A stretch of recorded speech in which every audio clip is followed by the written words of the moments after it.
간암을 알았지만 지금은 암세포가 있던 흔적만 남고 암이 사라졌다는 판정을 받은 환자분이 기억납니다. 저희 병원에서 시기에 대한 기본적인 정보를 익힌 뒤 곧장 강원도 산골로 내려가 새벽에는 추우나 더우나 방문을 활짝 열어 풍욕을 하고 아침부터 산에 올라 물줄기가 폭포처럼 쏟아지는 바위에 앉아 책도 읽고 낮잠도 자고 내려오는 길에 나뭇잎과 질경이 민들레 잎을 따서 현미밥과 함께 식사하면서 그분은 간암을 이겨냈습니다. 복수가 차서 만삭의 임신부보다 더 배가 나왔다며 발끝이 보이지 않는다고 말씀하실 만큼 위급해 보이던 분이었지만 몸에서 필요한 것들을 조금씩 맞추어 주면서 우리 몸이 치유해 가도록 한 용기 있는 분이었습니다. 그 비결 중에 시골의 맑은 공기도 한몫했을 것이라는 점은 의심할 여지가 없습니다. 건강하려면 병원과 약을 버려야 합니다.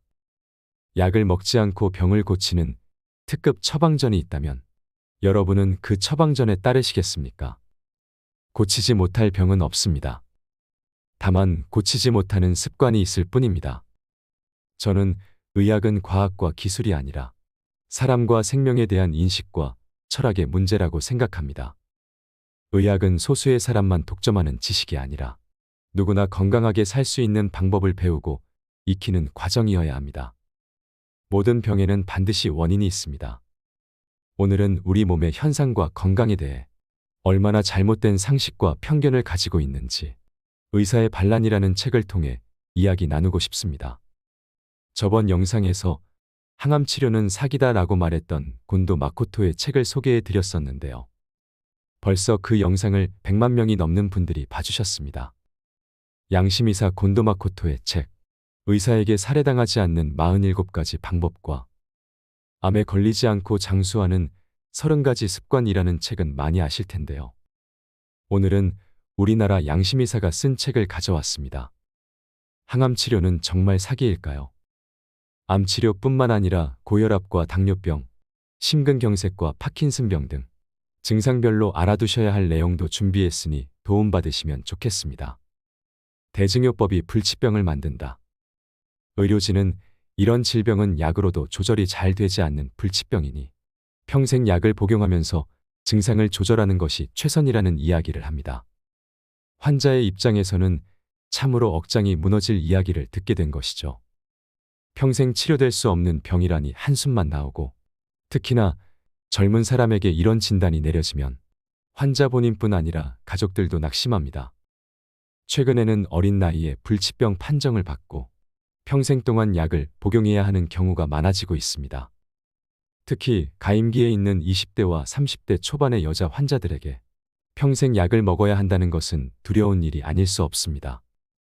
궤양성 대장염으로 약을 먹다가 유산을 4번이나 한 환자나 결혼을 앞두고도 병 때문에 약을 먹게 되어 혼사를 미루고 있는 여성을 보면 참으로 안타깝습니다.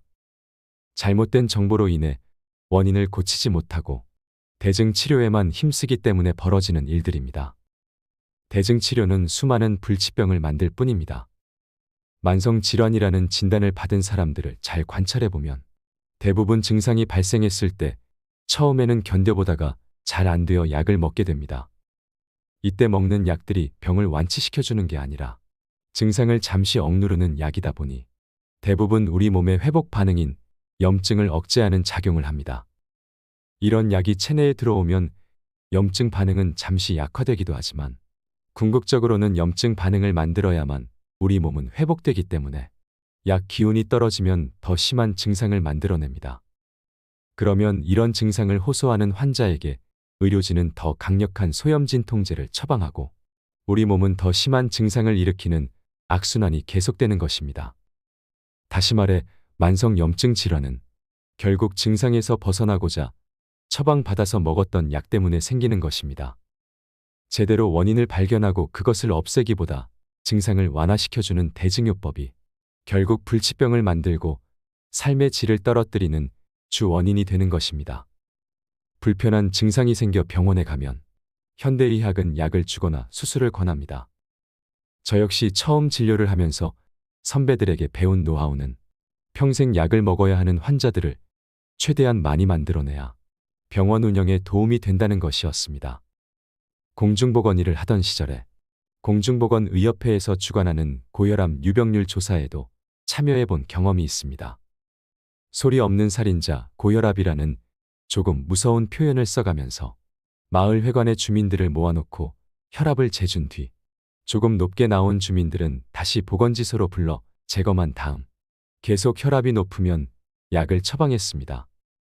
그런데 지금 생각해보면 고혈압이 사람을 죽이는 질병이라고 교육한 뒤 보건지소에 오게 해서 혈압을 잴 때는 누구도 편안한 상태가 아니었을 것입니다. 즉, 상당한 불안감을 안고 왔을 때에는 당연히 혈압이 올라가 있을 터이고 그것이 정상적인 과정입니다. 그런데도 이제부터 당신은 고혈압 환자라고 이야기해주고 앞으로 평생 약을 먹으며 살아야 한다고 친절하게 알려주었습니다. 또 약을 복용하는 도중에 약을 받으러 오지 않으면 친절하게 약이 떨어졌을 텐데 왜 안 오시냐고 전화까지 했습니다. 그러면 전화를 받은 주민은 소장님이 직접 본인의 건강을 챙겨준다면서 감사의 인사를 하기도 했습니다. 그렇게 해서 고혈압 환자들이 늘고 보건지소에 내원하는 환자들이 점차 늘어갔던 경험이 있습니다. 현대의학의 대증치료를 하는 병원은 환자가 늘기를 바랍니다. 그런 이유로 환자를 만들어낼 국리도 합니다. 그래서 저는 건강교육을 할 때 우리나라 병원은 전 국민이 약을 먹는 그날까지 약을 주려고 노력할 것이라고 이야기합니다. 반대로 모든 국민이 건강해지면 망하는 것은 병원이고 제약회사일 것입니다. 치매를 부르는 고혈압 약. 진료실에서 가장 많이 언성을 높이고 이해시키기 힘든 부분이 혈압에 대한 이야기입니다. 대부분의 사람들이 혈압이 높으면 큰일 날 수 있으므로 혈압약을 먹어야 한다고 믿기 때문입니다. 잠시 혈압이 높아지거나 뒷목이 뻣뻣하고 두통이 오면 혈압약을 생명줄로 알고 드시는 분들이 많습니다. 그분들에게 묻습니다. 왜 고혈압이 생기는지를 말입니다. 그러나 이 질문에 정확히 대답하시는 분들은 별로 없습니다. 혈압이 높아지면 위험하다고만 생각할 뿐 혈압이 왜 높아지는지에 대한 이유를 아시는 분들이 없습니다. 심지어 의사들도 이유를 잘 모릅니다. 그래서 고혈압의 진단명이 본태성 고혈압인 것입니다. 즉, 이런 진단명은 당신이 원래부터 타고난 고혈압 환자라고 말하는 것입니다. 우리나라 사람들이 언제부터 이렇게 유전적으로 고혈압이었을까요? 할아버지 세대? 아니면 그 위에 증조할아버지, 고조할아버지인가요? 그것도 아니면 단군 할아버지일까요? 조금만 생각해보면 말이 안 되는 진단명이라는 것을 알 수 있습니다. 그런데도 아직까지 의사들은 그렇게 생각하고 환자들에게 혈압이 높아지면 안 되니 혈압약을 먹어서라도 조절해야 한다고 조언합니다. 안 그러면 쓰러질 수 있다는 협박을 덧붙이면서요. 혈압은 우리 몸에서 어떤 역할을 할까요? 예를 들어보겠습니다. 수도꼭지를 열면 물이 콸콸 쏟아져 나옵니다. 물론 수압이 낮은 곳에서는 졸졸 나오겠지요. 이는 수도꼭지 뒤에 있는 수도관에 어떤 힘이 있다는 것을 말합니다. 바로 수돗물을 밀어내는 수압이 존재하는 거지요.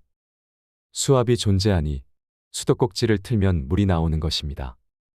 우리 몸에서도 혈관을 따라 혈액이 움직입니다. 그런데 혈관으로 혈액을 움직이게 하는 것이 바로 혈압입니다. 혈압 때문에 혈액은 우리 몸속 곳곳에 혈액을 보내줄 수 있는 것이고 그래야만 우리 몸은 힘차게 움직이면서 활동할 수 있게 되는 것입니다.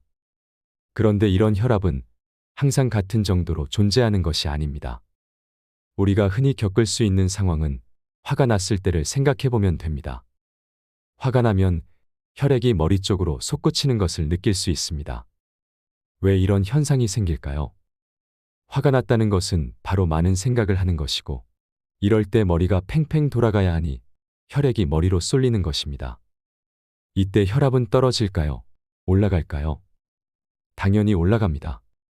혈압이 올라가야 머리로 충분한 혈액을 공급할 수 있기 때문이죠.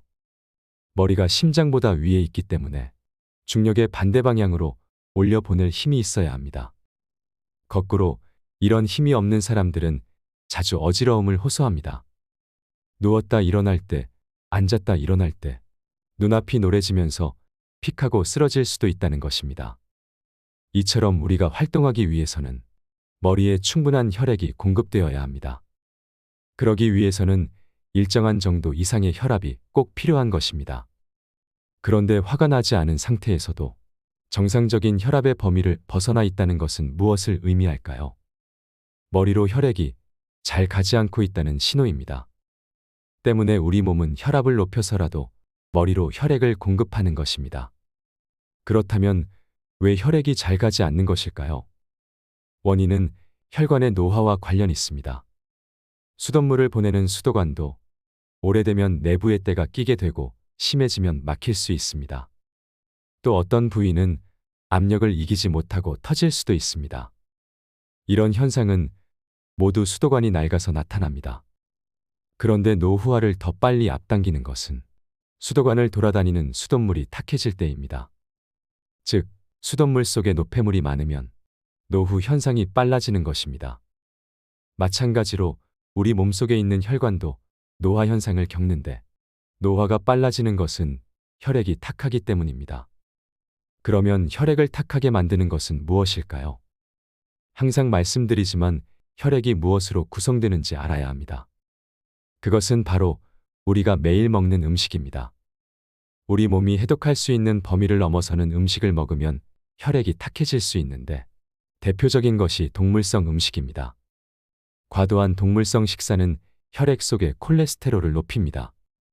콜레스테롤은 어느 정도 있어야겠지만 수용 범위를 넘어서면 문제가 발생합니다. 혈관은 움직이면서 혈액순환을 합니다. 그런데 혈관이 노화되면 혈관의 움직임이 둔해집니다. 말랑말랑한 상태가 아니라 딱딱해지는 것이죠. 이를 동맥경화라고 부릅니다. 바로 동맥경화가 고혈압의 원인이 되는 것입니다. 따라서 고혈압의 치유는 동맥경화를 막아주면 됩니다. 그런데 이런 우리 몸의 생리를 이해하지 못하면 혈압이 높을 때 꼭 혈압약을 먹어야 한다고 생각하게 됩니다. 하지만 동맥경화는 우리가 매일 먹는 음식에서 생기므로 혈압약이 동맥경화를 막아주지 못합니다. 혈압약은 혈관이 수축하는 힘을 약화시킴으로써 혈압을 떨어뜨려 줄 뿐입니다. 그러다 보니 혈압약을 먹으면 혈액순환이 어떻게 되겠습니까? 혈액순환이 더 잘 될까요? 늘어진 혈관으로 혈액을 잘 순환시킬 수는 없습니다. 그래서 혈압약을 오래 먹게 되면 오히려 혈액순환에 문제가 생겨 증상이 나타날 수 있습니다. 이전에 진료실을 찾은 50대 후반의 남자분은 운전 일을 하는데 자주 손이 저리고 밤에는 다리에 쥐가 나서 힘들다고 했습니다. 제가 그분에게 혈압약을 드시냐고 물었더니 3년 전부터 협심증이 있어 스텐트 시술을 받았고 지금은 약물을 복용하고 있다고 했습니다. 진료실에 찾아와서 손발 저림을 호소하는 사람 중에 많은 분들이 오랫동안 혈압약을 먹고 있다는 사실을 알고 있었기에 이런 증상이 있는 분들에게는 꼭 물어보는 질문입니다. 그럼 혈압약이 왜 손발을 저리게 만들까요? 우리 몸에서 손발을 움직인다는 것은 그곳까지 혈액이 가야 가능한 일입니다. 추운 곳에 갔을 때 손가락이 굳어버리는 이유는 손이 차가워지면서 일시적으로 혈액이 없기 때문이죠. 이처럼 우리가 일상생활을 하면서 손발을 움직여야 하는데 혈압약은 혈관의 움직임을 방해하게 됩니다. 그러니 혈압이 떨어져도 상대적으로 손끝 발끝으로 혈액이 잘 가지 않게 됩니다. 그때 우리 몸은 혈관을 확장시키려고 노력합니다. 그래야 움직일 수 있기 때문이죠. 그런데 이런 노력을 하게 되면 곧바로 불편한 증상이 나타납니다. 혈관을 확장할 때 저린 증상이 생기는 것입니다. 다시 생각해보면 우리 몸에서 신호를 보내는 것이라 할 수 있습니다. 그래서 이분에게도 이런 설명을 해준 뒤 혈관이 막히는 동맥경화를 막을 수 있다면 혈압약을 비롯한 심장약도 끊을 수 있고 그래야만 증상이 사라질 것이라고 말씀드렸습니다. 그와 더불어 이분의 직업상 운전을 오래 해야 하는데 어차피 식사는 해야 하니 아침은 집에서 드시고 현미밥을 도시락으로 싸가지고 나갈 것을 조언하면서 운전 중에 소금을 자주 드시게 했습니다. 그런 다음 지속적으로 혈액 검사를 하면서 추적 조사를 했을 때 너무나도 성실히 잘 따라준 결과 몰라보게 몸이 회복되었습니다. 이분에게서 나타난 저린 증상 외에 혈압약은 더 큰 문제가 있습니다. 일상생활을 유지하기 위해서는 머리에 충분한 혈액이 공급되어야 하는데 혈압약을 먹음으로써 두뇌의 혈류가 감소하게 됩니다. 그러다 보면 뇌 조직이 손상될 수 있는데 이때 생기는 것이 바로 치매입니다. 기억이 가물가물해지다가 결국 자신이 누군지도 모른 채 생을 마무리해야 되는 사태가 벌어집니다. 고혈압 환자가 늘어나면서 치매 환자도 늘어나는 것은 우연이 아닐 것입니다. 혈압약을 먹어봐야 득될 것이 없습니다. 혈압이 비정상적으로 높다는 것은 혈관이 노화되고 있다는 증거이므로 혈관이 젊어질 수 있도록 생활 습관을 바꾸는 것이 건강하게 오래 사는 비결입니다. 온몸을 망가뜨리는 당뇨 합병증. 최근 당뇨병이 전염병 수준으로 번지고 있다는 기사를 보았습니다. 그만큼 우리나라 사람들의 식생활이 바뀌었다는 방증입니다. 그러다 보니 가정마다 혈당을 체크하는 의료기가 있을 정도이고 병원에 오며 가며 혈당을 측정하는 분들이 늘어나고 있습니다. 저희 병원을 이용하는 분들 중에도 당뇨병을 앓는 분들이 많습니다. 그런데 문제는 이분들이 당뇨병을 알고 약을 먹기 시작한 지 꽤 오래되었다는 것입니다. 대형 병원을 다니며 관리를 받아왔는데 나이 들면서 합병증을 피해가지 못하는 것입니다. 그러니 약을 끊고 당뇨를 떨어뜨리고 합병증을 개선하기 위해 저희 병원까지 찾아오게 되었을 것입니다. 이제는 더 이상 어찌해볼 도리가 없었기 때문일 것입니다. 대부분의 당뇨병 환자분들은 약을 먹으면 더 이상 나빠지지 않고 유지할 수 있다는 생각에 약을 복용합니다. 그러다가 5년 또는 10년 이상 시간이 흐르면 이곳저곳에서 문제가 생깁니다. 바로 당뇨 합병증이죠. 당뇨 합병증으로 발가락이 썩어 들어가고 눈이 안 보이고 협심증이 생기는 원인은 혈관이 막히기 때문입니다. 앞서 말씀드린 고혈압의 원인과 같은 동맥경화가 심해지는 것입니다. 그래서 혈액순환이 제대로 안 될 때 막힌 혈관의 뒤쪽 조직은 손상을 받는 것이죠. 그렇다면 고혈압과 당뇨병은 다른 병일까요? 저는 그렇지 않다고 생각합니다. 두 가지 질병 모두 혈관에 문제가 생겨 나타나는 것이니까요. 혈압 약을 7에서 8년 정도 복용하는 분들은 혈액검사에서 고지혈증 진단을 받고 고지혈증 약까지 먹다가 몇 년 뒤 당뇨병 판정을 받는 경우가 많습니다. 그러다 보니 약은 어느새 한 주먹이 되어버립니다. 고혈압으로 심장내과에 가서 약을 받고 당뇨병으로 내분비내과에 가서 약을 받으니 약봉지가 늘기 시작하는 것이죠. 또 이때쯤 되면 하나둘 문제가 생깁니다.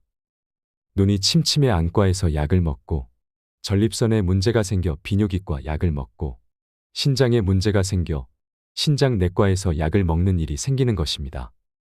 그런데 이렇게 많은 약을 먹으면 건강해질까요? 약의 종류는 자꾸 늘어가는데 몸에서 힘이 날까요? 전혀 그렇지 않습니다. 약은 많지만 먹으면 먹을수록 어딘가에서는 또 다른 문제가 발생합니다. 왜냐하면 고혈압과 당뇨병과 고지혈증은 다 같은 병이기 때문입니다. 잘못된 식생활에서 기인한 질병으로 식생활 습관을 고쳐 혈액이 맑아지고 힘이 생기면 다 해결되는 문제인데 임시방편으로 혈압만 낮추고 혈당만 낮추게 하는 약은 절대 해법이 되지 못합니다. 당뇨병이 생기는 기전에 대해 간단히 설명을 드리겠습니다. 당뇨병이 왜 생기는지를 물어보면 대부분 인슐린이 부족해서라고 대답합니다. 그러나 당뇨 환자들의 혈액 검사를 통해 인슐린 분비 능력을 측정해보면 대다수가 정상적이거나 더 높게 나오는 것을 볼 수 있습니다. 간혹 적게 나오는 경우도 있는데 이런 분들은 인슐린 주사를 맞는 경우가 많습니다. 다시 말하자면 인슐린이 부족하다고 여겨 외부에서 인슐린을 넣어주니 우리 몸에서 인슐린 분비 능력이 퇴화되기 때문이라고 생각합니다. 때문에 인슐린은 절대 쓰지 말아야 합니다. 우리 몸을 망가뜨리기 때문입니다. 그러면 인슐린이 정상적으로 분비되는데도 왜 혈당이 높아질까요?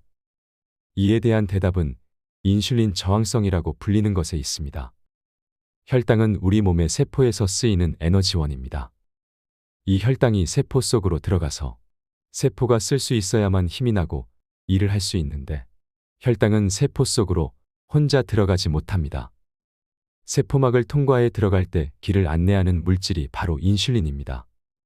그런데 어찌 된 일인지 세포막을 통과해서 들어가는 길이 막혀 있는 것입니다.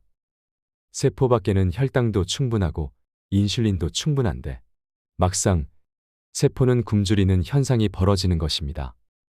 그러다 보니 세포는 혈당을 달라고 아우성치게 되고 이 신호를 받은 우리 몸에서는 더 많은 혈당을 만들어 혈액 속으로 보내면서 췌장에서도 인슐린을 더 많이 분비하게 됩니다. 그런데도 세포가 혈당을 쓰지 못하고 손상을 입어 노화가 빨라지는 것이 당뇨병입니다. 그럼 왜 세포 속으로 혈당이 들어가지 못하는 걸까요? 이유는 세포 속으로 들어가는 길목을 노폐물이 막고 있기 때문입니다. 따라서 당뇨병의 원인은 인슐린 부족이 아니라 노폐물 때문입니다. 노폐물이 쌓이는 식사를 해왔기 때문에 발생하는 것이 당뇨병의 기전입니다. 그래서 올바른 식사를 하게 되면 당뇨병이 사라질 뿐 아니라 당뇨로 인한 합병증도 개선되는 것입니다. 그럼에도 수많은 당뇨 환자들이 약으로 인슐린으로 혈당만 조절하려 애를 쓰고 있습니다. 혈당은 안정되고 떨어져 있을지 몰라도 당뇨 합병증이 진행되는 이유는 이런 노폐물들로 인해 혈관이 막히고 세포가 노화되면서 생기기 때문입니다. 지금 이 시간에도 당뇨병을 완치하는 약은 세상 어디에도 없습니다. 대중매체에서는 당뇨병에 특효가 있다는 식품 광고가 하루도 빠짐없이 나옵니다. 마치 그것만 먹으면 당뇨가 없어질 것처럼 선전하고 있습니다. 하지만 그런 식품은 어디에도 없습니다. 나의 식생활 습관이 당뇨의 원인이므로 생각을 바꾸고 식습관을 바꾸는 것이야말로 유일한 치유법입니다. 특히 당뇨병을 앓고 있는 환자분들의 식사를 보면 부드럽고 달콤한 음식을 좋아하는 것을 알 수 있습니다. 부드러운 음식은 잘 씹지 않는다는 증거이고 단 것을 좋아한다는 것은 그만큼 잘 안 씹기 때문에 소화를 못 시켜 힘이 없으니 혈당을 빨리 높이는 음식을 선호한다는 것을 보여줍니다. 그런 이유로 현미밥과 채소 반찬 위주의 식단을 제시하고 소금을 자주 먹게 하고 있습니다. 하지만 단 것을 좋아하는 분들은 처음부터 소금을 잘 먹지 못합니다. 너무 짜다고만 하죠. 그러나 소금을 가지고 다니며 수시로 먹게 하면 시간이 지나면서 소금이 달다고 합니다. 이쯤 되면 입맛이 바뀐 것입니다. 전에 먹던 음식이 너무 달다고 이야기할 정도가 되는 것입니다. 그러면 혈액검사에서도 춤을 추던 혈당이 안정된 모습을 보이고 몸에서 힘이 납니다. 우리 사회가 너무 싱겁게 먹는 것을 강조하다 보니 밥을 제대로 소화시키지 못하는 사람들이 많아지고 그러면서 당분 섭취가 넘치기 때문에 당뇨병이 번지고 있는 것입니다. 그러므로 충분히 간을 해서 먹는 것이 중요합니다. 저희 병원에 왔던 50대 초반의 남자분은 15년 동안 당뇨병을 앓고 있었는데 처방약을 꼬박꼬박 챙겨 먹었습니다. 그런데도 처음에는 혈당 조절이 되는 듯 싶다가 시간이 지나면서 제대로 되지 않아 인슐린까지 처방받아 주사하고 있었습니다. 이분을 붙잡고 당뇨병이 왜 생기는지 설명한 뒤 식습관을 바꾸자고 제안했습니다. 미심쩍어하는 환자분에게 식사 일기를 쓰게 하고 중간중간 혈액 검사를 통해 추적 조사를 해나갔습니다. 그러면서 제일 먼저 인슐린을 끊게 했습니다. 식습관이 바뀌었는데 인슐린을 자기 용량만큼 쓰면 저혈당 쇼크가 오게 됩니다. 때문에 당뇨병 환자가 치료를 시작할 때에는 반드시 인슐린을 반으로 줄이거나 끊은 뒤에 하고 있습니다. 인슐린을 끊어야 하는 이유는 우리 몸에 있는 췌장에서 인슐린 분비가 적다고 외부에서 인슐린을 넣어주면 우리 몸의 췌장에서 분비하는 능력이 퇴화되기 때문입니다. 그래서 이분도 인슐린을 끊고 약도 서서히 줄여가다가 완전히 끊도록 처방했습니다. 그 결과 예전엔 만성 피로로 아침에 눈 뜨는 것조차 힘들었는데 이제는 새벽에 일어나 약수터까지 다녀와서 출근한다는 것이었습니다. 힘이 나기 시작한 것입니다. 그런데 혈당이 바로 떨어지느냐 하면 대부분의 환자들은 그렇지 않습니다. 혈당이 오르는 것을 약으로 눌러놨기 때문에 약을 끊으면 처음엔 상당히 올라갈 수 있습니다. 그런데 재미있는 현상은 혈당이 상승했는데 환자 본인의 컨디션은 좋아졌다는 사실입니다. 우리 몸이 필요로 하는 만큼 혈당을 올렸기 때문이라고 생각합니다. 결국 올바른 식사를 하면서 우리 몸의 조절 능력을 믿어야 합니다. 매일 혈당을 재며 일희일비하지 말고 몸을 바꾸기 위해 차분히 노력하면 우리 몸은 자기도 모르게 건강해집니다. 이분은 약을 끊고 식습관을 바꾸면서 몸이 나아지는 것을 경험한 뒤에 이렇게 말하더군요. 지금까지 약 먹은 것이 억울하다고 말입니다.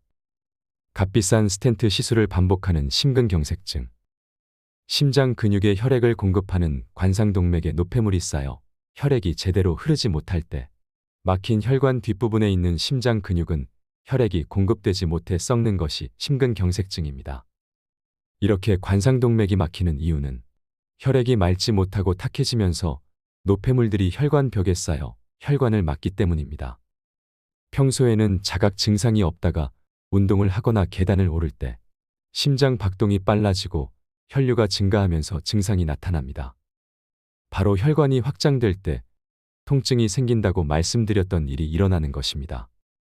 이런 증상을 협심증이라고도 부르는데 가슴이 찢어지는 듯한 통증과 함께 숨을 쉬기가 어렵고 심지어 등 쪽으로 통증이 일어나기도 합니다. 이런 증상이 생기는 이유는 애초에 혈액이 맑지 못해서입니다. 그런데 이런 증상으로 병원에 가면 심혈관 조영술을 해서 어느 부위에 관상동맥이 막혀 있는지를 알아내려고 노력합니다. 그리고 막혀 있는 부위를 찾아내면 그 부위에 스텐트라는 혈관을 확장시켜주는 그물망을 넣게 됩니다. 하지만 이런 시술은 근본적인 치료 방법이 되지 못합니다. 심혈관 조영술로는 막혀있는 관상동맥을 다 찾을 수 없고 설령 막힌 곳을 찾았다 해도 그곳에 전부 스텐트를 삽입할 수 있는 것이 아닙니다. 또 삽입에 성공했다 하더라도 관상동맥이 막힌 이유는 혈액이 탁해져서 생긴 일이므로 그 문제가 해결되지 않으면 조만간 다시 막히게 되는 것입니다. 때문에 스텐트 시술을 받은 사람들은 또다시 시술을 받게 되고 한 주먹의 약을 평생 먹게 되는 것입니다. 이런 이유로 일부 흉부외과 의사들은 간단하지만 반복적으로 해야 하는 단점이 있는 스텐트 시술보다는 혈관 이식을 통해 먼저 조치하고 마지막 방법으로 스텐트 시술을 해야 한다고 주장하기도 합니다. 그것은 스텐트가 근본적인 치료가 되지 않음을 스스로 인정하는 것이라 생각됩니다. 근본적으로 환자가 건강해질 수 있는 방법을 알려주는 것이 아니라 앞으로도 계속 나빠질 수 있다는 걸 뻔히 알면서도 당장 증상을 없애주는 시술만 고집한다는 것은 앞뒤가 맞지 않습니다.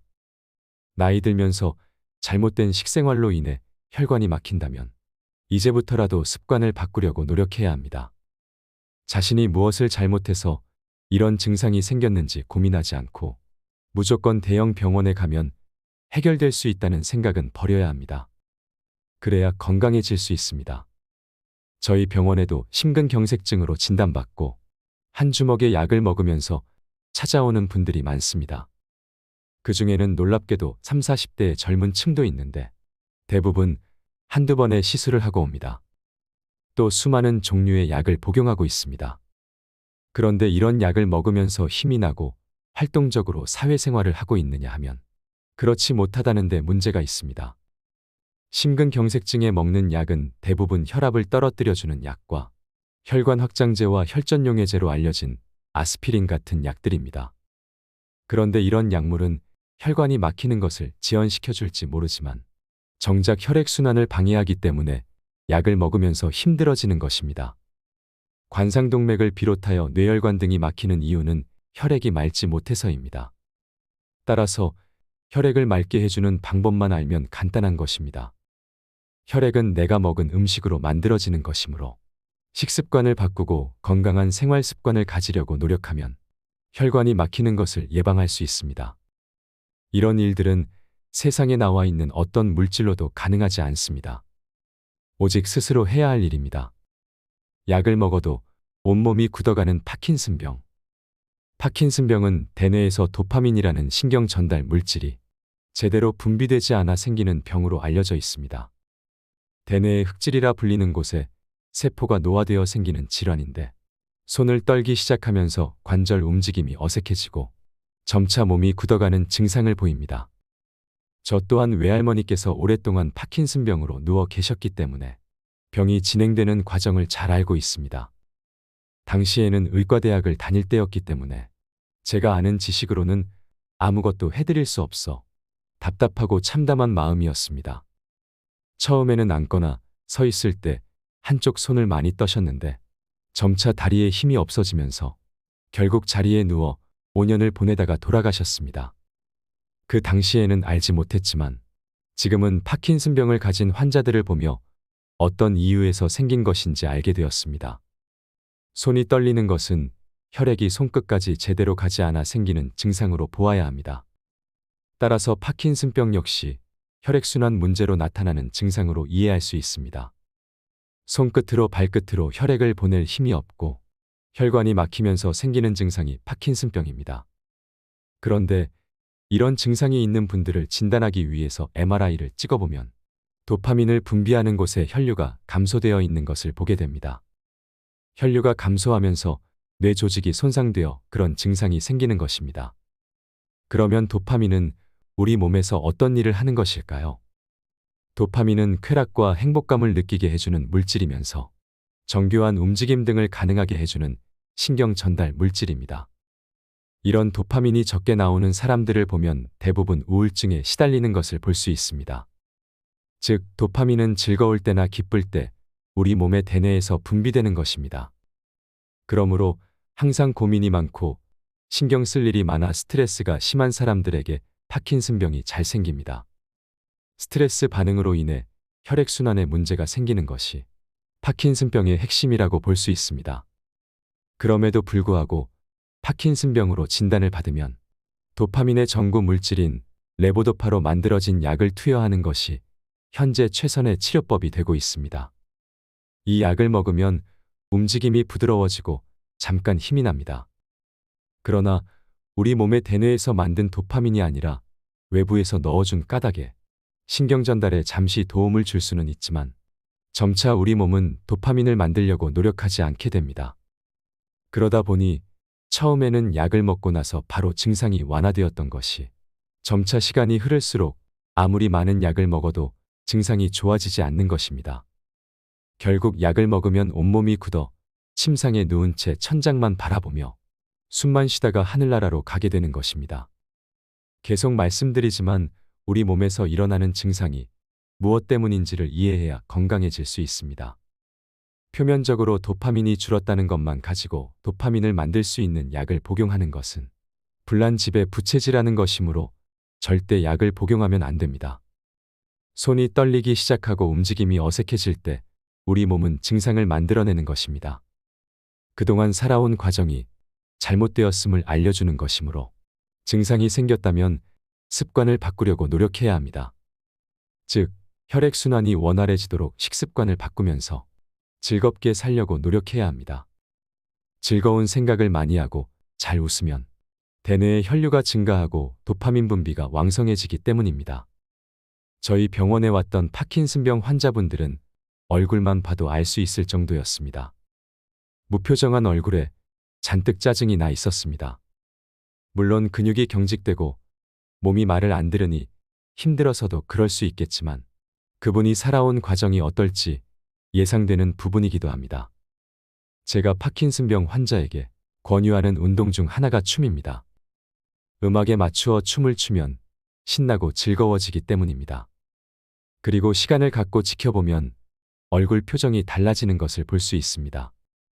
몸에서 힘이 나니 지팡이를 내던지고 혼자 걷는 모습을 보기도 합니다.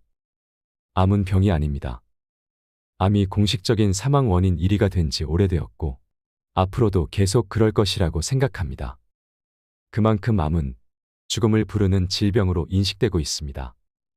그래서 현대의학은 암을 정복하는 것을 수명 연장으로 여겨 엄청난 노력을 기울이고 있습니다. 최근 우리나라에도 대형 암센터가 곳곳에 생겼고 이곳을 이용하는 환자들도 늘고 있는 게 현실입니다. 그러나 이 무시무시한 암 또한 생기는 원인이 무엇인지 정확히 알지 못하는 것이 현대의학의 한계입니다.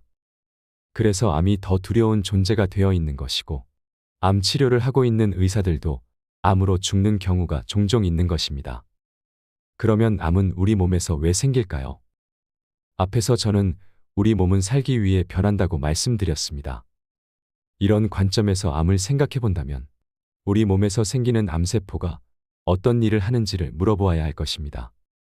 우리 몸은 세포로 구성되어 있고 손상되고 낡은 세포를 대체하면서 생명을 유지해 갑니다. 세포 분열에는 에너지가 필요합니다. 이 에너지는 혈액 속에 들어있는 영양소와 산소입니다. 그러다 보니 혈액 속에 충분한 에너지가 들어 있어야 되고 이런 혈액이 잘 전달되어야 세포 분열이 정상적으로 이루어질 수 있습니다. 그런데 몸속을 돌아다니는 혈액 속에 에너지가 충분하지 않고 혈액순환이 잘 안 될 때 독종 세포를 만드는데 그것이 암세포입니다. 그래서 암은 누구에게나 생기지만 에너지 공급이 원활해지면 사라지기도 하는 것입니다.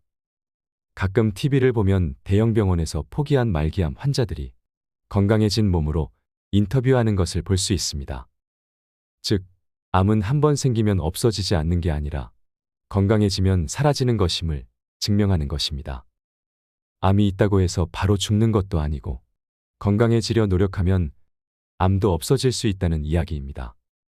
저희 병원에 암 때문에 오는 분들을 살펴보면 대부분 살아가는 데 필요한 에너지를 만들어내는데 실패했음을 알 수 있습니다. 세포가 정상적으로 분열하려면 충분한 에너지가 필요한데 혈액 검사를 해보면 대부분 그렇지 못합니다. 즉, 밥을 먹기는 했지만 제대로 소화시키지 못해 혈액 속에 충분한 힘이 없고 균형이 깨진 것을 볼 수 있습니다. 이런 결과가 나오는 것은 평소의 식습관을 포함한 생활 습관에 있습니다. 그렇다면 암의 원인은 분명해집니다. 암 또한 생활 습관에 의해 생기는 것일 뿐입니다. 암이 없어진 사람들은 과거와 다른 삶을 살기 시작한 분들입니다. 심지어 암센터에서 근무하던 한 의사는 암이 생긴 것을 발견했을 때 현대의학의 대표적 치료 방법인 수술과 항암제와 방사선 치료를 택하지 않고 식습관과 생활 습관을 바꾸었더니 암이 사라졌다고 인터뷰하기도 합니다. 그러면 지금도 병원에서 하고 있는 수술과 항암제와 방사선 치료는 무엇일까요? 암의 원인을 제대로 인식하지 못하고 있으니 암이 발견된 사람들에게 암이 당신을 죽일 것이라고만 말합니다. 그리고 수술과 독한 약들과 방사선을 이용한 치료를 권하고 있는 것이 현실입니다.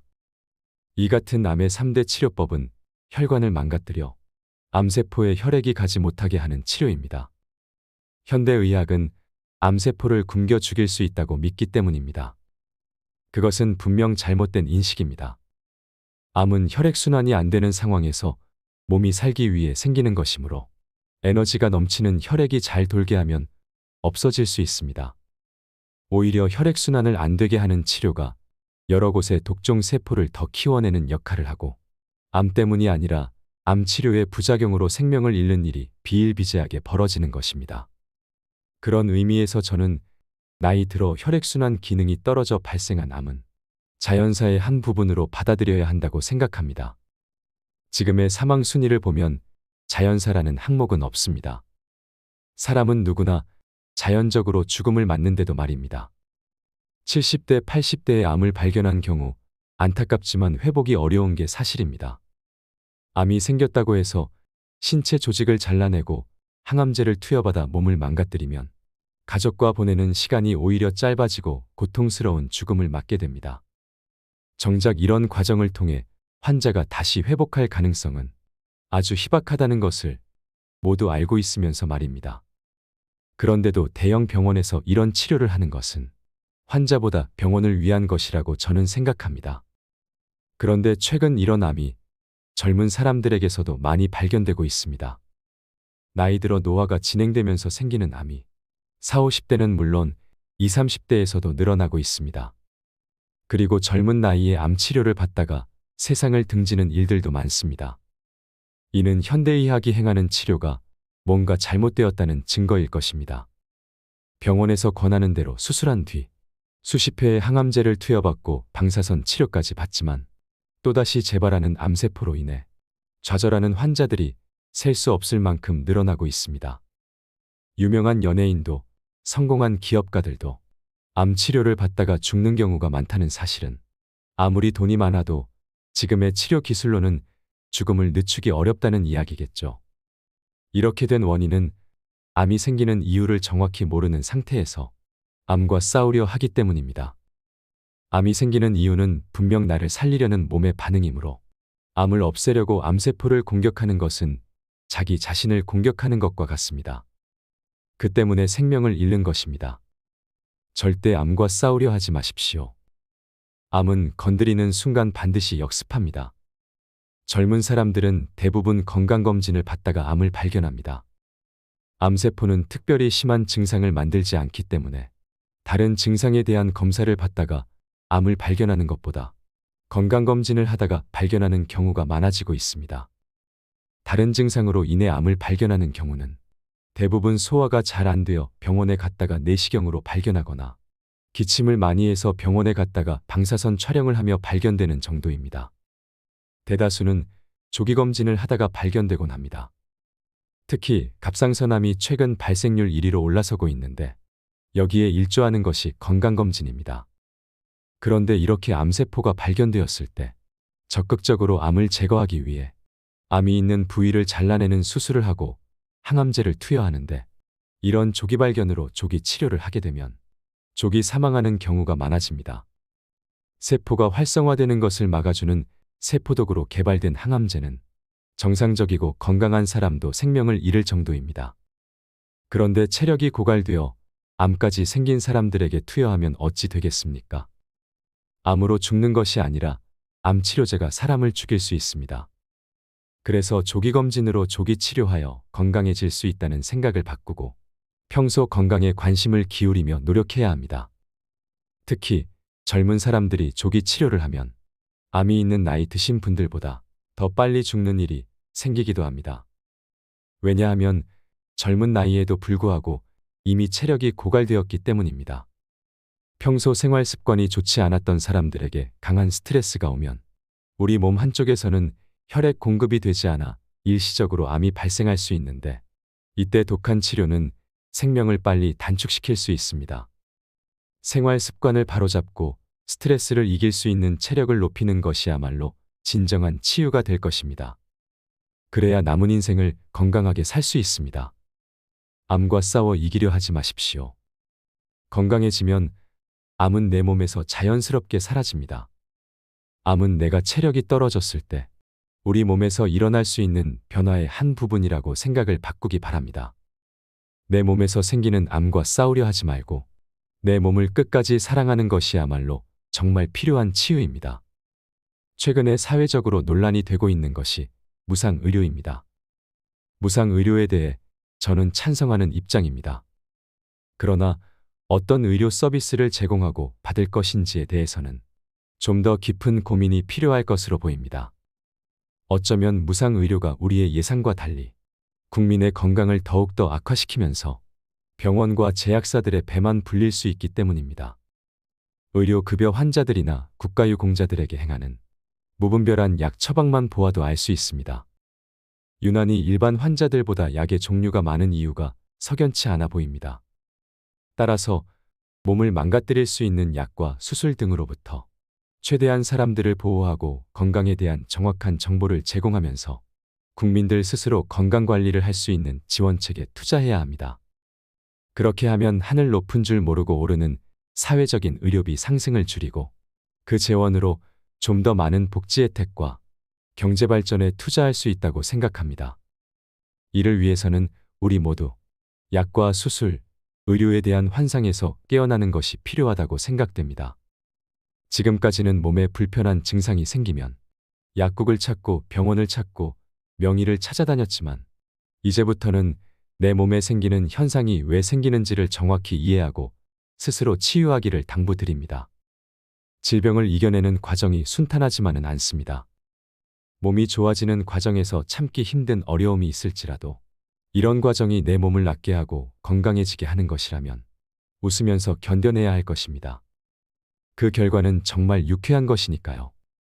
여러분 모두 아프지 말고 건강하게 사시기를 바랍니다. 이상으로 인생철학이었습니다. 철학이 있는 당신의 삶을 응원합니다.